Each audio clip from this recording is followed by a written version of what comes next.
वामे यस्य स्थिता राधाश्रीश्च यस्यास्ति वक्षसि वृंदावन विहारंतं श्रीकृष्ण हृदि बोलो स्वामीनारायण भगवाननी श्री शिक्षापत्री द्विशताब्दी महोत्सवनी सर्वावतारी परात्पर इष्टदेव भगवान स्वामीनारायण निज मंदिर में बिराजता लक्ष्मीनारायण देव हरिकृष्ण महाराज आदि भगवानना तमाम स्वरूपों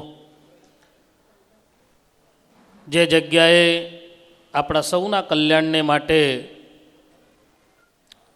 भगवान सहजानंद स्वामीए शिक्षापत्री लखी एवं दिव्या हरिमंडपनी बाजू में सभामंडप में आजे पवित्र वसंत पंचमीना दिवसे दिव्या सभा में जेमने शिक्षापत्रीનું વાંચન કરી અને શિક્ષાપત્રીનો હાર્દ આપણને સમજાયો છે એવા આજના વક્તા આ સમગ્ર મહોત્સવના પ્રણેતા માર્ગદ્રષ્ટા સત્સંગ મહાસભાના પ્રમુખ સદગુરુ શાસ્ત્રી સ્વામી શ્રી નૌતમ પ્રકાશદાસજી,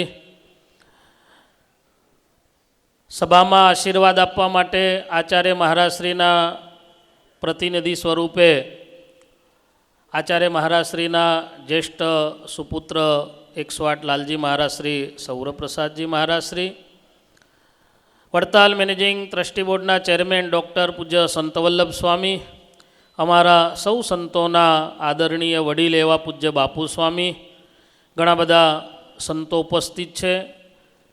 बधा ज संतोना नाम लगभग आवी गया है। दरेक संतोना चरण में वंदन करी यजमान परिवार अने सौ उपस्थित भक्तों ने भाव थे जय स्वामीनारायण,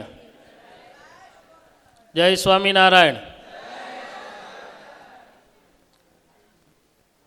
आजे व्याख्यानमाळा हती। मैं सवारथी ज स्वामी ने कह्युं हतुं के स्वामी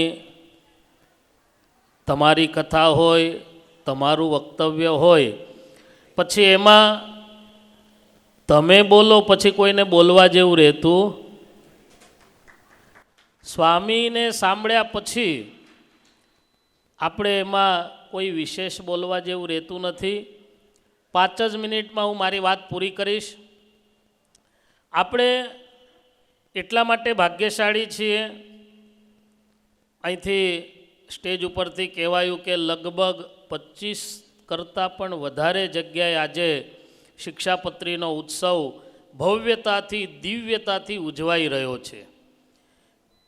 बधा ज उत्सवमां अति आनंद हशे, पण आपणे भाग्यशाળી एटला माटे छे के ओरिजिनल जे जग्याए भगवान सहजानंद स्वामीए शिक्षापत्री लखी छे त्यां बेसीने आपणे उत्सव उजवीए छीए। आ स्थानमां बेसी अने भगवान सहजानंद स्वामीए आपणा सौना कल्याणने माटे शिक्षापत्री विषे 3 दिवसथी અહીંથી ઘણું બધું કહેવામાં આવ્યું છે। શિક્ષાપત્રી એ જીવનદર્શિકા છે। શિક્ષાપત્રી એ સંપ્રદાય પૂરતું સીમિત શાસ્ત્ર નથી। શિક્ષાપત્રી એ આ બ્રહ્માંડની અંદર દરેક જીવ પ્રાણી માત્ર માટે છે। ઘણી વખત અહીંથી આપણે સાંભળ્યું કે શિક્ષાપત્રી પ્રમાણે જે વર્તશે જીવનમાં ક્યારેય પણ દુઃખી નહીં થાય। ઘણી વખત સત્સંગી હોવા છતાં પણ નાના મોટા દુઃખ આવતા હોય છે। એ શાના કારણે આવે છે? પ્રથમનું 34મું વચનામૃત ખોલશો તો ખ્યાલ આવશે। सत्संगी थया पछी शिक्षापत्री प्रमाणे रहतो एने क्यारेय पण दुख आवतुं नथी। तो भगवान सहजानंद स्वामीए दुख मागी लीधुं छे। स्वामीनारायण भगवाने आपणुं प्रारब्ध बदली नाख्युं छे। जेना गळामां कंठी छे, जेना कपाळमां तिलक चांदलो छे अने जे शिक्षापत्री प्रमाणे वर्ते छे जीवनमां क्यारेय पण दुखी थतो नथी। कर्मे करीने आपणने दुख आवतुं नथी। जे महाराजनो थयो छे शिक्षापत्री प्रमाणे वर्ते छे क्यारे पण कर्म प्रमाणे ने दुख आवतुं नथी। क्यांक नानुं मोटुं दुख आवतुं हशे तो एवुं मानजो કે ક્યાંક શિક્ષાપત્રીની બહાર પગ મૂકાતો હશે, શિક્ષાપત્રીથી ક્યાંક આડું અવડું થતું હશે અને એના કારણે દુઃખ આવતું હશે. પ્રથમનું 34મું વચનામૃત વાંચી જજો, આપણને ખ્યાલ આવશે. આમ તો મને વિષય પૂજ્ય ડૉક્ટર સંત વલ્લભ સ્વામીએ આપ્યો હતો, શિક્ષાપત્રીનો 139મો શ્લોક.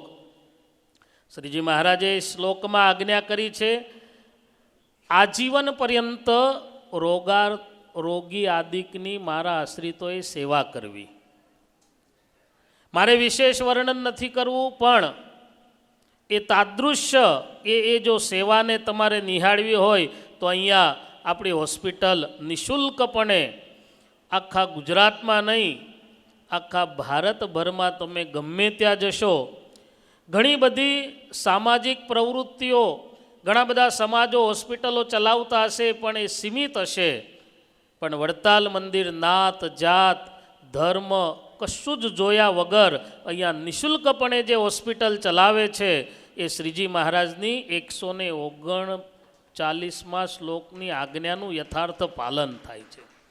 શ્રીજી મહારાજે જે આજ્ઞાઓ કરી છે એ પહેલાં પોતાના જીવનમાં ચરિતાર્થ કરીને પછી કરી છે. ઉપદેશ આપવો ને બહુ સહેલું છે. પૂજ્ય સત્સંગ મહાસભાના પ્રમુખ નવતમ સ્વામીજી એ ક્યારે આટલું લીડરતાથી બોલી શકતા હોય? કોણ બોલી શકે?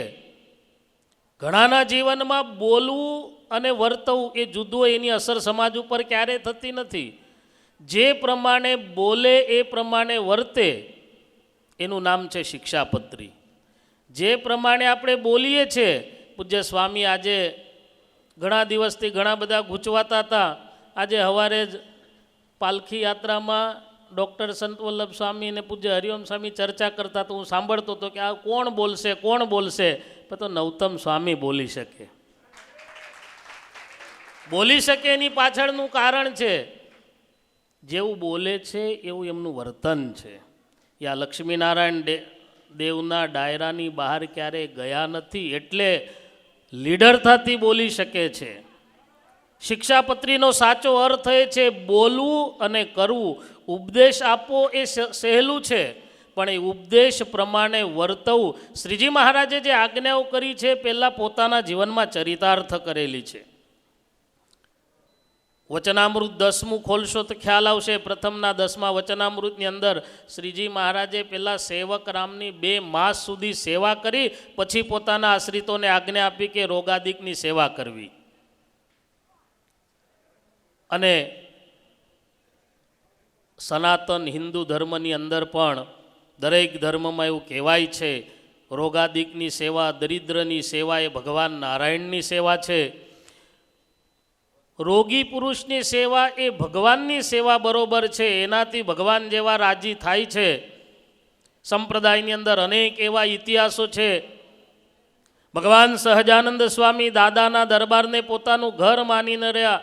ગરડા મારું ને હું ગરડાનો, આ જે વાક્ય છે એની પાછળનો બહુ મોટો ઇતિહાસ છે. અને એ પણ અખંડાનંદ સ્વામી એ બીમાર હતા, એમને પેટ બેસનું થયેલું, અને મોટી બા આદિકો એ વેલડામાંથી નીચે ઉતરી સ્વામીને વેલડામાં બેસાડ્યા, નવી રજૈયું આપી. આ દ્રશ્યને જોઈ અને સહજાનંદ સ્વામી બોલ્યા, ગરડું મારું ને હું ગરડાનો. એક રોગી સાધુની સેવા. રઘુવીરજી મહારાજના જીવનનો ઇતિહાસ છે. અડધી રાત્રે ઉઠીને રોટલો બનાવીને જમાડ્યો. સંપ્રદાયની અંદર બધા જ જાણે છે, મુક્તાનંદ સ્વામીનો હાથ ભાંગી ગયો તે દિવસે કોઈ સેવામાં તત્પર ન થયું. ત્યારે જે સ્વામી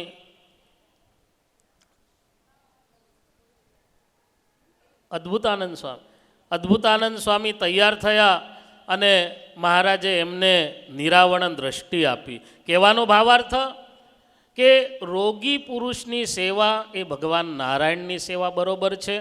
મને વિષય આપવામાં આવ્યો તો પણ સમયના અભાવે એમાં આપણે ઊંડું ઉતરતા નથી. પણ શ્રીજી મહારાજે જે આજ્ઞા કરી છે એ પ્રમાણે વડતાલની અંદર નિઃશુલ્ક અતિ ભવ્યાતિ ભવ્ય હોસ્પિટલ ચાલી રહી છે. અત્યાર સુધી લગભગ 2017થી હોસ્પિટલ નિઃશુલ્ક ચાલુ થઈ હતી. 6.5 લાખ કરતાં પણ વધારે ઓપીડી ત્યાં થયેલી છે. એ જ રીતે બાજુમાં ખંભાતની અંદર પણ આઈ હોસ્પિટલ ચાલે છે. લગભગ 16 વર્ષથી ત્યાં આઈ હોસ્પિટલ ચાલી રહી છે. ગુજરાતની બહાર પણ એમપીમાં સરસ મજાની બવરિયામાં આપણી હોસ્પિટલ વડતાલ સંસ્થાની થઈ રહી છે. ઉજ્જૈનની અંદર પૂજ્ય અમારે આનંદ સ્વામીએ પણ બહુ ભવ્ય આઈ હોસ્પિટલની સાથે ઘણી બધી ત્યાં હોસ્પિટલની કામગીરી કરી રહ્યા છે. મહારાષ્ટ્રની અંદર જલગાંવમાં પણ લગભગ 5 વર્ષથી નિઃશુલ્ક આઈ હોસ્પિટલ ત્યાં પણ ચાલી રહી છે. આ શ્રીજી મહારાજની જે આજ્ઞા છે એ આજ્ઞા પ્રમાણે આ રોગાતુર મનુષ્યની સેવાઓ થઈ રહી છે. આપણે સૌ ભાગશાળી છીએ. આવો દિવ્ય અદ્ભુત સમૈયાના દર્શન એમાં આપણને કથા વાર્તાનો લાભ મળ્યો. જેટલા ધન્યવાદ આપણે યજમાન પરિવારને આપે, આમ તો સ્વામીએ વાત કરી એટલે વિશેષ એમાં વાત કરતો નથી. સ્વામીની સાથે પૂજ્ય નવતમ સ્વામીજીની સાથે અનેક વખત ઘનશ્યામભાઈને ત્યાં જવાનું થયું છે. ગઈકાલે સાંજે પૂજ્ય NC શાસ્ત્રીજીએ જે આત્મનિવેદી ભક્તની વ્યાખ્યા ડૉક્ટર સ્વામી કરી હતી, એ અત્યારે જો સભામાં દર્શન કરવા હોય તો ઘનશ્યામભાઈ એ એક આત્મનિવેદી ભક્ત જેવા ભક્ત છે. અને મહારાજને એમની લક્ષ્મી અહીંયા વાપરવી હશે એટલે પૂજ્ય નવતમ સ્વામી જેવા એક વિરલ સંતના હાથે ઘણી બધી એમની અહીંયા સેવાઓ થઈ છે. એટલે ખૂબ ખૂબ ધન્યવાદ છે. પૂજ્ય નવતમ સ્વામીના ચરણોમાં પુનઃ વંદન કરી અને મારી વાણીને હું વિરામ આપું છું. બોલો સ્વામિનારાયણ ભગવાનની.